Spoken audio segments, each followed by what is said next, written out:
శేఖర్ పోయి ఆడ సునీత పోతే కేసీఆర్ ముఖ్యమంత్రి ఎట్లయితాడే నాకు అర్థం కాదు. అక్కడ మనం దెబ్బతిన్నాం.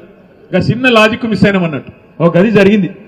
నిజానికి కేసీఆర్ గారి మీద రాష్ట్రంలో ఏ మనిషికి కూడా కాంగ్రెస్ వానికి బీజేపీ వానికి కూడా నిజంగా చెప్పాలంటే ప్రేమనే ఉన్న తప్ప కోపం లేదు. ఎందుకంటే వాళ్ళకు కూడా ఎరికే బయటికేదో మాట్లాడతారు. కానీ తెలంగాణ అనే రాష్ట్రం వచ్చిందంటే 2001లో ఈ జిల్లా గులాబీ జెండా ఎగిరితేనే కదా వచ్చింది. కేసీఆర్ పార్టీ పెడితేనే టీఆర్ఎస్ పుట్టింది. టీఆర్ఎస్ పుడితేనే 13 ఏళ్లు కొట్లాడితేనే ఆఖరికి కేసీఆర్ గారు సావు నోట్లో తలబెడితేనే అప్పుడు కదా తెలంగాణ వచ్చింది. ఆ తెలంగాణ వస్తేనే కదా ఇవాళ టీపీసీసీ, టీ బీజేపీ, టీ ముఖ్యమంత్రి వచ్చిందే కేసీఆర్ వల్ల కదా. అందుకే అల్ల కూడా ఎరికే మనసులా మహేష్ గౌడ్ కెరికే, రామచంద్రరావు కెరికే. అందుకే బయటికేదో మాట్లాడతారు కానీ ఆడనో ఇన్నో మళ్ళీ మేము కలిసినప్పుడు పెద్ద ఆయన బాగున్నాడా అన్న, ఎట్లున్నాడన్నా అని మంచిగానే మాట్లాడతారు. ఎందుకు చెప్తున్నా అంటే మనము వాస్తవంగా ఎక్కడ చెడగొట్టుకున్నామంటే నిజానికి ఈ మాట ఒప్పుకోవాలి. మనం కూడా 10 ఏళ్లు ప్రభుత్వం నడిపినాం. కానీ పార్టీ కార్యకర్తలు, కమిటీలు పార్టీని బలోపేతం చేసే విషయం కొద్దిగా పక్కకు పెట్టినాం, కొత్త తప్పులు చేసినాం. ఇది వాస్తవం. అందుకే ఇప్పుడు సునీతకు వచ్చిన చెవులో చెప్తున్నది, రామన్న జర మనం అర్జెంట్ గా కమిటీలు వేసుకోవాలనే, మంచిగా వేసుకోవాలని చెప్తుంది. నేను కూడా అక్కకు అదే చెప్తా ఉన్నా. అక్క దబ్బన ప్రభుత్వం పొడిగిన జెడ్పీటీసీ, ఎంపీటీసీ ఎలక్షన్లు పెడితే అవి కొట్లాడదాం. లేకపోతే కంపల్సరీ పెద్దసారిని అడిగి జనవరిలోనే చాలు చేసుకుందాం. సభ్యత్వ నమోదు, కమిటీలు, మంచిగా శిక్షణ కార్యక్రమాలు, బ్రహ్మాండంగా పార్టీని తయారు చేసుకుందాం. శేఖర్ రెడ్డి గారు ఇప్పుడే చెప్తా ఉన్నారు నాకు ఏమని అంటే, అన్న భువనగిరిలో పార్టీ ఆఫీస్ పెట్టినాక ఇంత బ్రహ్మాండంగా ఇంత మంచిగా ఒక పండుగ వాతావరణంలో ఈ సభ జరగడం ఇదే మొదటిసారి అన్నాడు. నేను శేఖర్ అన్నను కోరుతున్నా, ఈ పండుగ వాతావరణం ఇట్లా కలకలలాడుతూ లక్ష్మీ కళతో మన పార్టీ ఆఫీసు రాబోయే 3 సంవత్సరాలు ఇట్లే ఉండాలి. తప్పకుండా మీరు నడపాలని నేను కోరుతా ఉన్నా. నడపాలంటుతానే కాదు, మేము సిరిసిల్లలో ఒక పని చేస్తున్నాం. ఆడ మన పార్టీ ఆఫీస్ ఉంటుంది, మంచిగా ఉంటుంది, ఇట్లా మంచి హాల్ ఉంటుంది, బయట మంచి భోజనాలు పెట్టుకోవచ్చు, అన్ని పెట్టుకోవచ్చు. మన కార్యకర్తలకు పేదవాళ్ళు చాలా మంది ఉంటారు, వాళ్ళకి ఆడనో పోయి ఫంక్షన్ హాల్ తీసుకొని లగ్గాలు చేయాలి, శుభకార్యాలు చేయాలంటే చాలా పైసలు ఖర్చు అవుతాయి. అందుకే ఏం చేస్తున్నాం, అక్కడ ఇప్పటికీ 50 శుభకార్యాలు మన పార్టీ కార్యాలయంలోనే పైసలు తీసుకోకుండా బ్రహ్మాండంగా చేస్తా ఉన్నాం. అట్లాగే ఇక్కడ కూడా భువనగిరిలో, ఆలేరులో ఎవరికి కావాలన్నా మన పార్టీ కార్యాలయం పేదవాళ్ళు అయితే చాలు వాళ్ళకి ఇవ్వండి. బ్రహ్మాండంగా కార్యక్రమాలు ఉన్నప్పుడు కార్యక్రమాలు ఉంటాయి, లేనప్పుడు మంచిగా మన పార్టీ కార్యాలయం కలకల్లాడుతూ ఉండే విధంగా మన కార్యకర్తల కడుపులు నింపే విధంగా సంతోషంతో మీరు ఆ కార్యక్రమం చేయాలని చెప్పి కూడా శేఖర్ రెడ్డి గారు నేను విజ్ఞప్తి చేస్తా ఉన్నా. ఇంకొక మాట కూడా నేను మిమ్మల్ని కోరుతా ఉన్నా. ఇవాళ నిజానికి మన ఓటమి 2023 డిసెంబర్లో మనని ఎవడో బయట ఓడగొట్టలే, కాంగ్రెస్ ఓడో బీజేపీ ఓడో ఓడగొట్టలే, మనది మనమే ఓడగొట్టుకున్నాం. వాస్తవం చెప్పాలంటే పట్టించుకోక మన సర్పంచులు, మన ఎంపీటీసీలకు ఉండే సమస్యలు మన నాయకులు మనం చూసుకోక, వాళ్ళకు రావాల్సిన బిల్లులు ఇప్పియక, అక్కడ కొంత పట్టించుకున్నట్టు వ్యవహారం చేయడం వల్లనే కొంత వాళ్ళు కూడా నీరసపడ్డారు, నిరాశపడ్డారు కొంత. అందుకే వాళ్ళు కూడా ఉత్సాహంగా పని చేయలేదు. నిజానికి మనం చేసిన పని, కేసీఆర్ గారి నాయకత్వంలో గ్రామ పంచాయతీలలో జరిగిన పని స్వాతంత్రం వచ్చినాక భారతదేశంలో ఏ రాష్ట్రంలో కూడా జరగలేదు అనే మాట అక్షర సత్యం. ఇందులో తిరుగులేదు. ఎందుకంటే నేను ఉత్తగానే చెప్తలేను, మన నాయకుడికి, మన పార్టీకి, మన ప్రభుత్వానికి నేను కితాబులు ఇస్తలేను. వాస్తవానికి తెలంగాణ జనాభా పరంగా చూసుకుంటే భారతదేశంలో 3% కంటే తక్కువ. మన జనాభా ఎంత? 4 కోట్లు. భారతదేశం జనాభా ఎంత? 147 కోట్లు. మరి 147 కోట్లలో 4 కోట్లు అంటే 3% కంటే తక్కువ. కానీ 3% కంటే తక్కువ జనాభా ఉన్న తెలంగాణ జాతీయ స్థాయిలో ఉత్తమ పంచాయతీలు ఎక్కడున్నాయని కేంద్ర ప్రభుత్వం అవార్డులు ప్రకటిస్తే 30% అవార్డులు గెలుచుకున్నది కేసీఆర్ గారి నాయకత్వంలో. ఒక్కసారి గుర్తు తెచ్చుకోండి. ఎట్లా వచ్చినాయి మరి అవార్డులు? ఎట్లా వచ్చినాయి అంటే ఒక్కొక్క గ్రామంలో నర్సరీ పెట్టి, చెట్లు పెంచి, హరితహారం లాంటి మంచి కార్యక్రమాలు. నిజానికి చెట్లకు ఓట్లు ఉన్నాయి. వేరే వేరే నాయకులు, వేరే వేరే పార్టీలు చెట్లు పెట్టుడు పట్టించుకోరు. కానీ కేసీఆర్ గారికి భవిష్యత్తు మీద ఉండే ఫికర్తోని మన పిల్లలు మంచిగా ఉండాలి, మన ఊర్లు మంచిగా ఉండాలి, ఊర్లు సాఫ్ ఉండాలి, స్వచ్ఛమైన గాలి రావాలి అనే ఉద్దేశంతో 270 కోట్ల మొక్కలు భారతదేశంలో పెట్టిన ఒకే ఒక్క రాష్ట్రం హరితహారం కార్యక్రమంలో మన రాష్ట్రం తెలంగాణ. మన నాయకుడు కేసీఆర్ గారు ప్రతి గ్రామంలో ఒక డంప్ యార్డ్ ఉండాలి, చెత్త ఏరేతందుకు ఒక ట్రాక్టర్ ఉండాలి, మొక్కలకు నీళ్లు వేసేందుకు ఒక ట్యాంకర్ ఉండాలి అని ఆలోచించిన నాయకుడు కేసీఆర్.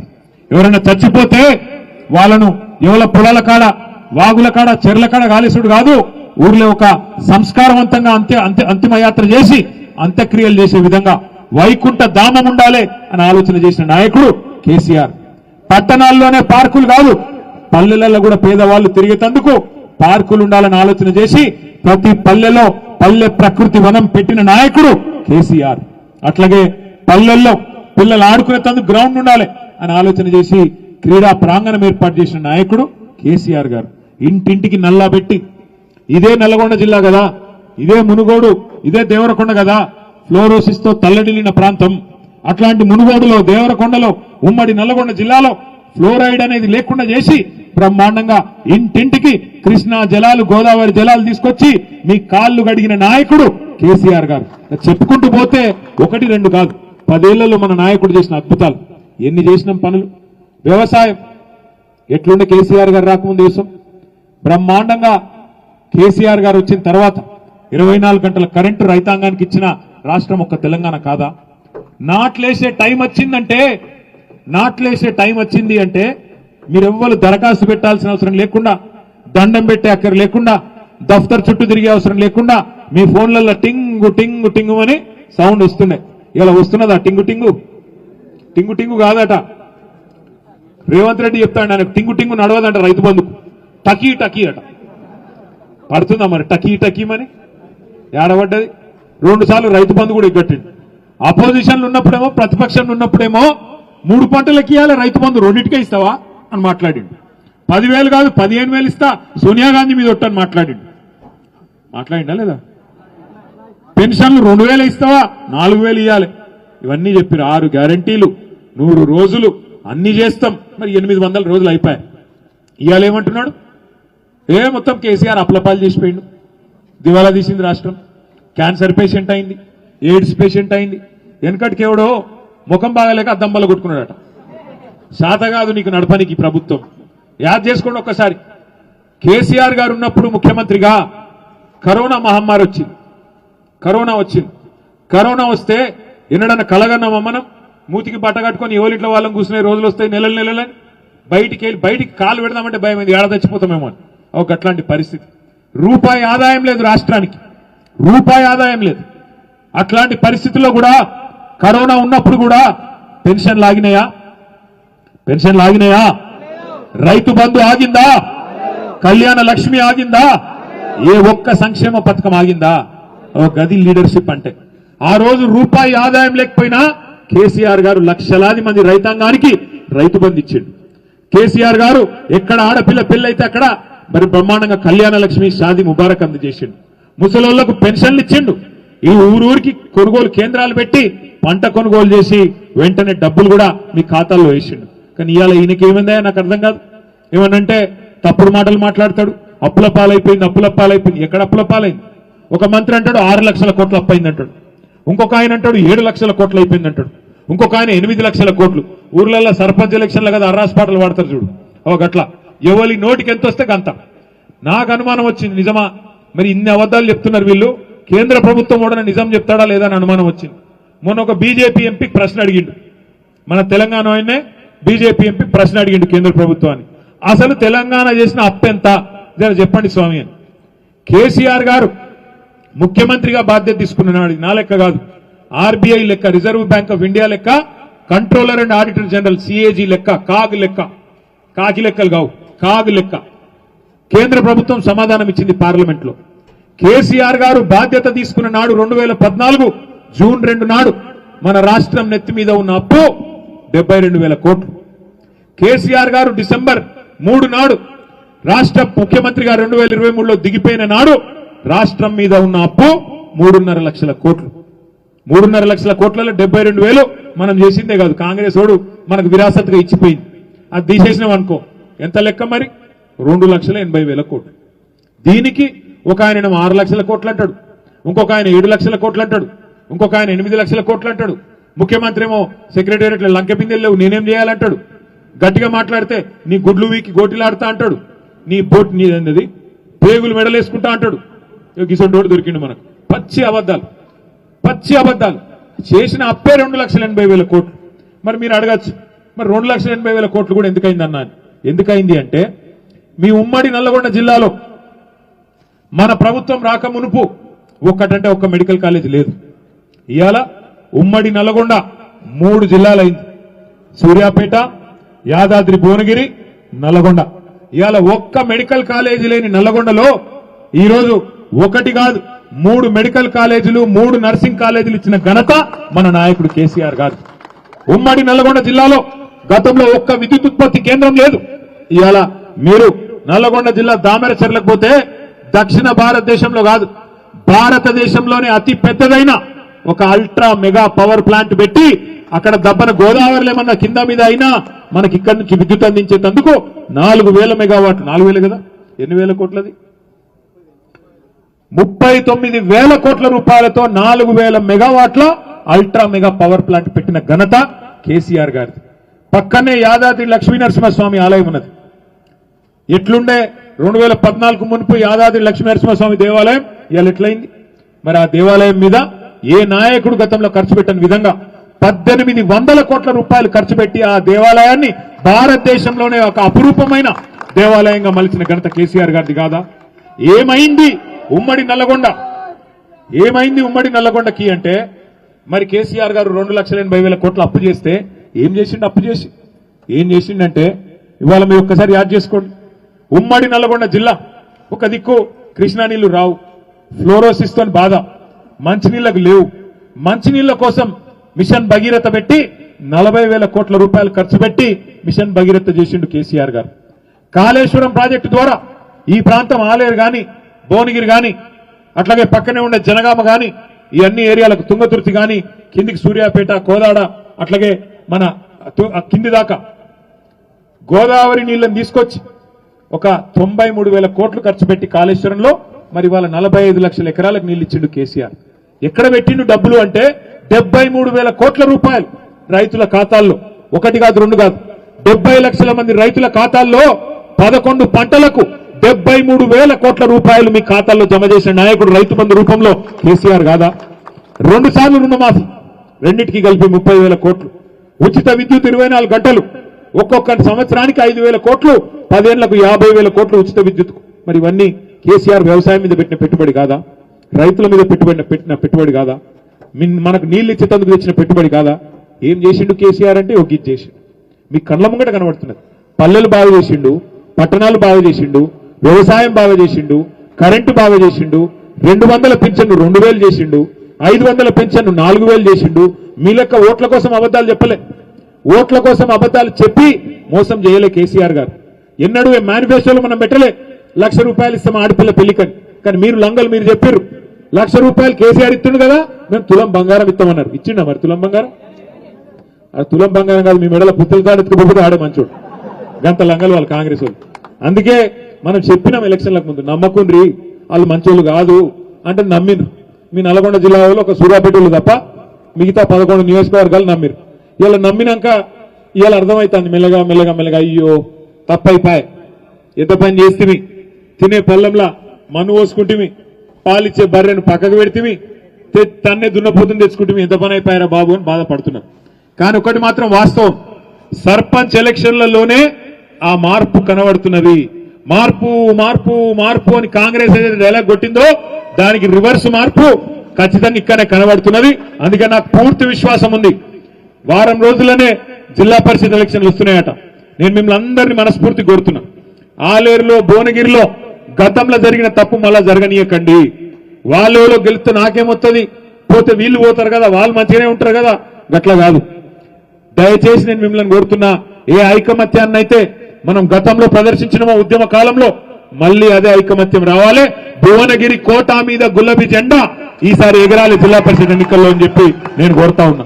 దయచేసి ప్రతి జెడ్పీటీసీ సీటును, ప్రతి ఎంపీటీసీ సీటును ఛాలెంజ్ గా తీసుకోండి. పార్టీ బీఫామ్ మీద జరిగే ఎన్నిక ఇది, కారు గుర్తు మీద జరిగే ఎన్నిక ఇది, గులాబీ కండువా వేసుకొని రుబాబుగా కొట్లాడే ఎన్నిక ఇది.